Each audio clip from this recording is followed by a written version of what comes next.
Okay, so the previous interviews that we covered were interesting to say the least, but few of them actually represented a proper debate. And we know many of you were a bit underwhelmed by Ben Shapiro's interview with Piers Morgan because, to be honest, Piers just let him talk. So, now we have a proper, sanctioned, and professional debate by the Oxford Union, which is, and I quote, the world's most prestigious debating society. Keep that phrase in mind, because what you're about to see today boggles the mind. For nearly an hour, Ben Shapiro single-handedly debates several Oxford students on the Palestine-Israel conflict. And throughout these two episodes, we're going to focus on three exchanges. Today's first two caused many people in the comments to question the very utility of top-level education.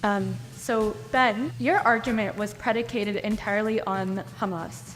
But thousands of Palestinians, including hundreds of minors and children, are being held hostage by Israel without any charge, with well-documentation of abuses, including abuse, which Israel's own human rights organizations have reported. Hamas did not exist for decades after Israel's creation, and they're not in the West Bank. So, if you're going to be arguing about Hamas, how can we ignore that over 200 Palestinians have been killed, including over 40 children, making it the deadliest year for Palestinians in the West Bank before October 7th, that does not even include the killings happening now, just in 2023. So what justification do you have for that if Israel intends to quote-unquote go after Hamas? It's many people, especially children, under the justification of Hamas. So what justification do you have of them targeting the West Bank, even if we were to buy anything you said, which honestly I'm questioning? Sure. So the casualties that have been incurred in the West Bank are prior to October 7th. Largely, there have been many since October 7th because there have been many conflagrations between the IDF and the Palestinian Authority and Islamic Jihad members in the West Bank. There's significant violence over the course of the early part of this year. There's a breakaway group from the Palestinian Authority. It's called the Lions. The Lions were a small terrorist cell, the Lions Den. They were committing acts of terror in places ranging from Jerusalem to areas of the West Bank. And the IDF was going in and making operational decisions to kill many terrorists in these areas. There are many areas in the West Bank that have been particularly infiltrated by terrorism. That the city of Jenin would be probably the example of the place that has been most infiltrated by terror groups. It's unfortunate, but Hamas is not the only terror group in the region. Palestinian Islamic Jihad is an excellent example of another terrorist group that has wide presence in the West Bank, more so actually than Hamas. There's a Palestinian Islamic Jihad rocket, obviously, that fell on that Gaza hospital. The entire world then tried to blame on Israel. So if your entire argument, once again, is predicated on terror group, what response do you have about the Great March of Return, which is a very well-documented incident where peacefully Palestinian civilians just marched to their own land that they have a right to go and return to, but they were killed, shot at, and murdered in cold blood? What year are we talking about? Which group are we talking about? I need more specificity. I'm talking about the Great March of Return. I know, I'm asking for more specificity because I'm unaware of all the details of what you're speaking about. You done fucked up now! And it was at this moment she was done. Because when Ben asked her for specificity, you may think he doesn't know the history. He needs more information before he can rebuttal, 对吧? No. What Ben is doing is leading her to set up his point, which will immediately end this round. Watch closely as he keeps asking her to specify and give details, and pay close attention to how much longer her responses are than his. So the Great March of Return is a well-documented instance where many Palestinians, after a tweet by a Palestinian, encouraged other Palestinians to go march peacefully back to their land. Which land is theirs? What are we talking about? Talking about occupied Palestine. Are you talking about in proper Israel? Where are we talking about? Like which areas? We're talking about on the borders of Palestine, and we're also talking about their right to return to Palestine. There is no right to return. If you're talking about in Palestine, if you're talking about the land that is inside the 67 borders, there is no right of return to Haifa. There's no right of return to Tel Aviv. There's no right of return to West Jerusalem. So you have to remember that there are many elders who are older than the state of Israel. You have to remember that Palestine is not a Muslim land. You are equating this to a religious conflict. It's not. When Palestine, before it was occupied, you had Jews, Christians, and Muslims peacefully coexisting. Palestine is not a Muslim homeland. It's a land that existed where many people that are alive to this day are older than the state of Israel. So are you making the argument that any population of any time, all of their descendants now have a right to go back to the place that their great-great-great-great-great-grandfathers went? Grandfather. We have grandmothers. Okay, grandmothers, grandfathers. Is that the idea that you can walk across the lines of any sovereign state and simply claim the place that you said that you had, even though you never established property rights in, say, the Jordanian West Bank, or you abandon this place in Haifa? So your claim is that right now people get to walk across the border of a sovereign nation and simply set up shop in Haifa? This is your claim? So even if we were to buy what you're saying, which is obviously not true, I encourage you to Google about the Great March of Return, which was a peaceful resistance against a wrongful occupation of Palestine. Even if you were to buy what you were Can you just define wrongful occupation? Which part of Palestine is occupied? You're not answering my question. I mean, I'd like you to answer mine. Terror groups. I gave you an example of peaceful resistance. Yes. I gave you an example where people were wrongfully shot at, including children, and you still can't answer about why that's justified. So, if again, You keep talking about Hamas and terror groups, and you gave examples of other terror groups, even though I gave you examples of civilians who marched and were at. But even now, a few days ago, you had Palestinian people living in Israel proper, which is occupied Palestine, who are being shot at by farmers in their gardens and in their farms. And those people are being able to get away with them with total impunity. So why is it that that's not true. Many of those people have been arrested. They're all currently sitting in Israeli jail. The settler that just shot at a Palestinian Have been farmer arrested. was not arrested. I encourage you to look into this. I did look into this morning, and can I please get one answer before you leave, because this is an interesting conversation. Which part of Israel is occupied Palestine? All of Israel? There we go. So what you're calling for is the obliteration of the state of Israel, and all of this is just a cover for that. I appreciate your time.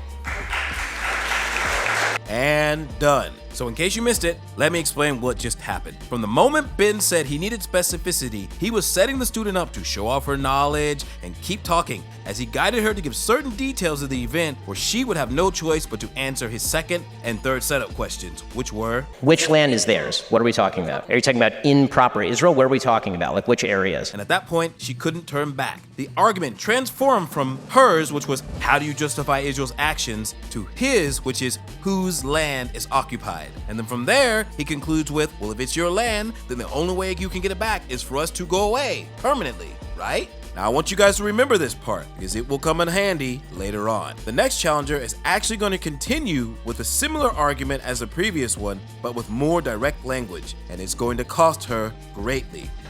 Hi. If Israel is justified in killing civilians because of the acts of terror committed by Hamas, why isn't Hamas justified in doing what it did? Because Israel is keeping 13,000 children. It has tried them in military courts.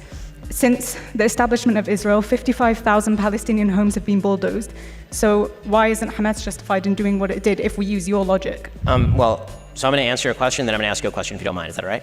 So my answer is that Israel would not be justified in killing Palestinian civilians because of the actions of terrorists. Israel would be justified in attempting to kill terrorists, and civilian casualties are a cost of war. That is just a reality of life. During World War II, there were 70,000 Brits who died during the Blitz bombing, and there were 2 million Germans who died, civilians who died during World War II. And I don't see a lot of monuments in Britain because of the 2 million civilians who died in Germany. The costs of war are brutal, they're terrible, they're horrifying. There's a vast difference in moral scope between deliberately going into a civilian area and murdering everyone you can find and trying to kill a terrorist who is deliberately hiding beneath a civilian area, hiding their rockets in civilian areas, starving their own people.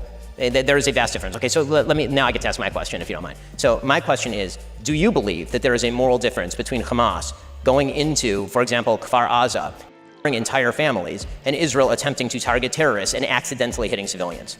Israel is effectively doing the same because Gaza is the most densely populated region in the world. There are 15,000 people per square mile. So does Hamas get Over immunity half of because the they're there? So population's Hamas gets children. immunity. So Israel has killed 3,500 children in the past 3 weeks. That's more children. That's more children than have died in conflicts around the world in each of the last 4 years. So just to be clear, your logic is that if you're a terrorist group located in a densely populated community and you hide behind civilians, you are now immune. Where are the children meant to go? So you're immune. Okay. That's Where a are they violation meant of to the go? Geneva Conventions, but okay. You're now immune. Your logic is that if you're a Hamas terrorist... Since 2005, 23 out of every 24 conflict deaths have been Palestinian. I don't see any moral equivalency there. It's clearly unjust what the IDF has been doing to the Palestinians because there's a vast disparity between the number of Palestinians being killed and the number of Israelis. I mean, I would certainly hope that Israel is killing more Hamas This isn't a members. conflict. This isn't a conflict. This is one-sided ethnic cleansing. Now, you hear people clapping, and it sounds like she's making a solid point, right? Think again, because she's using the numbers argument, and Ben is about to flip it on her head real quick.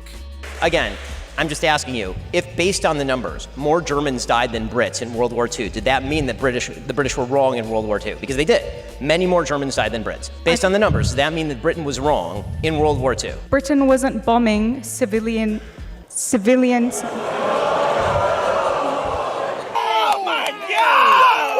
God damn.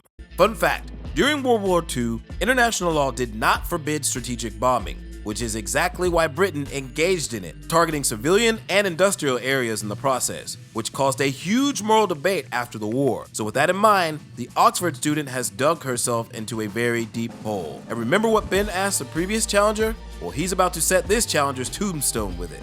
There's a clear difference. You should talk to the people in Dresden, but you can't because they're dead. There's a clear difference. Well, I agree that war is horrible, but this is not a just war. What Israel is doing is not a just war. There is a difference between fighting the Nazis. So it is not a just war. Fighting the Nazis. It is not a just war when you fight a war against people who 1,500 of your civilians and take 233 of them, at last count, captured into tunnels. It is not a just war to obliterate them. Please name a just war. Israel's been killing civilians for the past 75 years, and there was no headlines about it, and nobody said that the Palestinians were Israel justified does not purposely kill civilians. Palestinian terrorists do. Israel has not purposefully if Israel killed put down its civilians. Are you guns willing tomorrow, to stand by that statement? If Israel put down its guns tomorrow, there would be a second Holocaust. If the Palestinians put down their guns tomorrow, there would be a Palestinian state. That is the reality. And let me ask you this. There would not be a Palestinian settlement. I'm going to ask you. I'm